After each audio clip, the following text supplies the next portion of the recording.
Hello people! So, papakita ko lang sa inyo guys yung province ng papa ko doon sa doon si Dayanan Zamboanga del Norte. O, diba? Kompleto. So, ito siya. So Makita nice, niyo naman kung gaano siya kaganda before yan mag-ulan guys. So, naalala ko pala guys dati pag pumunta kami sa lugar ni papa dito sa province. Yung Bunok Dayan, marami po dyang monkey. Hindi ko alam kung meron pa ngayon. Ito pala yung asawa ko. Ayan siya. O, diba? Tapos, yun yung kapatid ko. Tapos, yung anak ko, naligo sila. Pumunta kami dito noong last June. Umuwi ako ng Pinas. Ayan, so makita nyo kung gaano siya kaganda, guys, before mag-ulan. Tapos, ito naman yung kasagsagan ng ulan or pagkatapos ng ulan. Ganito kalaki ang baha palagi doon sa lugar na yun.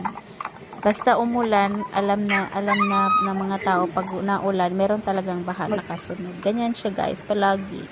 So yeah, pakita ko lang sa inyo.